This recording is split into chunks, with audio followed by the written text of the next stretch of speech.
50 dias de transformação. Devocional diário. Transformado através de sentimentos saudáveis. Dia 27. Perdoado e transformado pela graça de Deus. Fiel é a palavra e digna de toda aceitação, que Cristo Jesus veio ao mundo para salvar os pecadores, dos quais eu sou o principal. 1 Timóteo, capítulo 1, versículo 15.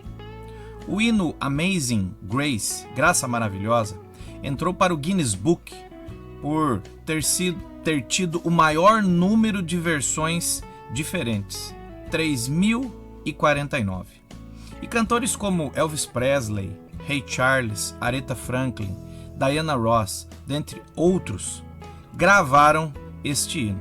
Sua estrofe inicial diz assim: Graça maravilhosa, que doce som, salvou um miserável como eu. Eu estava perdido, mas agora fui achado. Eu era cego, mas agora vejo. O autor desse hino se chama John Newton, e ao conhecer a sua história, ficaria admirado e talvez tivesse dificuldade de aceitá-lo como um servo de Cristo. Ele nasceu na família de um marinheiro inglês e logo seguiu a mesma profissão.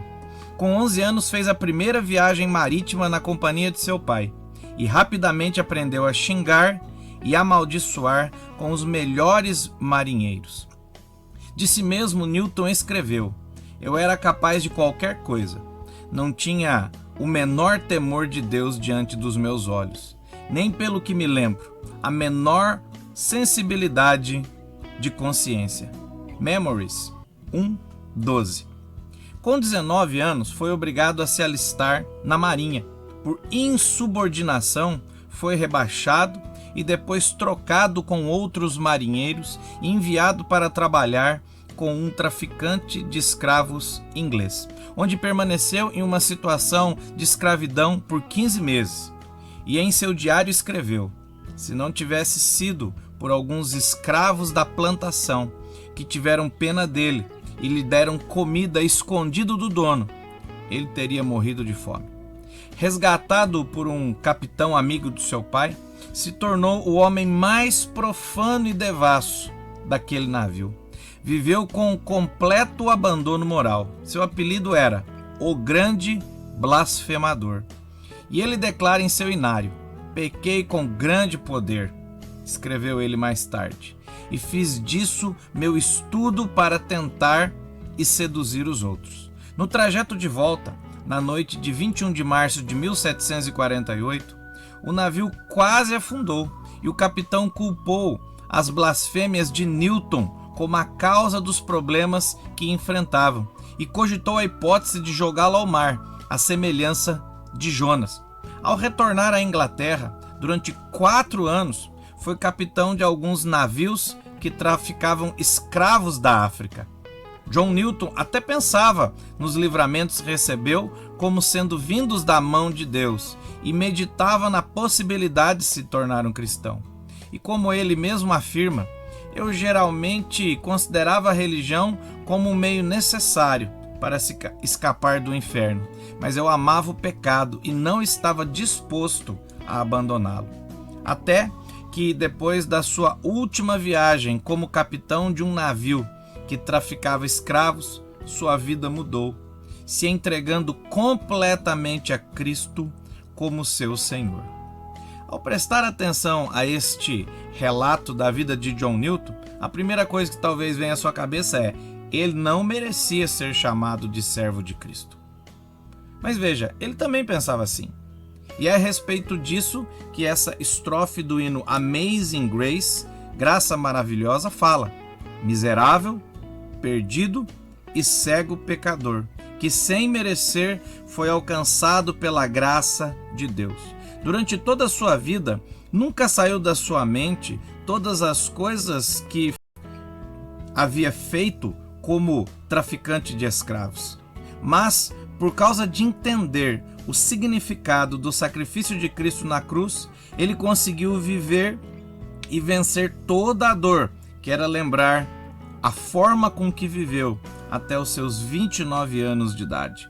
fazendo coro com aquilo que o apóstolo Paulo afirmou a respeito dele mesmo em 1 Timóteo capítulo 1, versículos 14 e 15.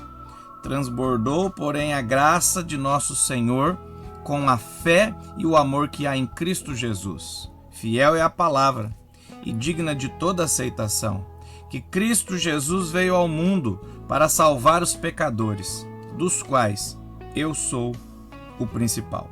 Algumas pessoas, como John Newton, têm dificuldade de assumir um compromisso como servo de Jesus Cristo, por causa da consciência da vida indigna e impiedosa que têm, e vivem carregados de culpa, pensando não merecer o perdão de Deus.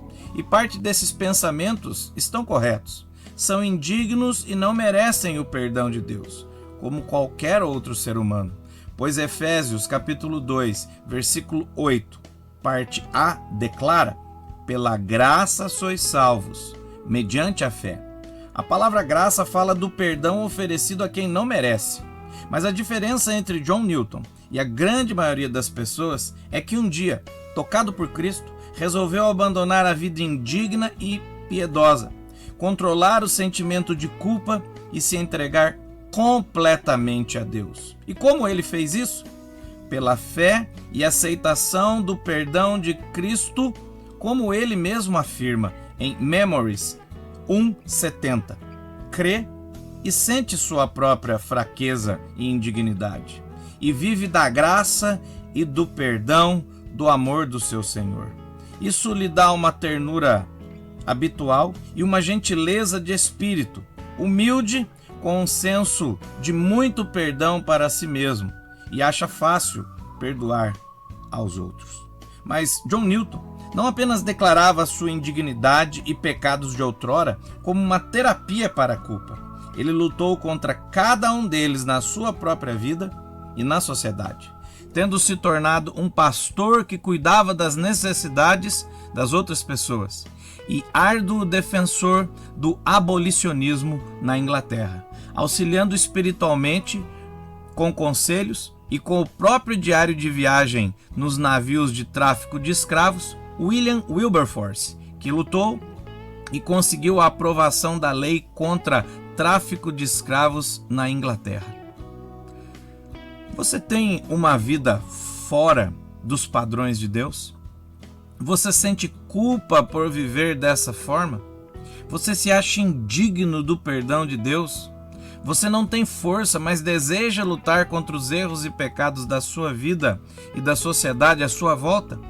Se respondeu sim a qualquer uma destas perguntas, significa que você precisa da transformação que Deus quer trazer para a sua vida, para que você viva de acordo com a palavra de Deus, para que toda a culpa dos erros e pecados cometidos seja perdoado pelo sacrifício de Cristo, para que, mesmo indigno, você receba o perdão de Deus através de Jesus Cristo, para que você receba força para lutar e vencer os pecados na sua vida e na sociedade.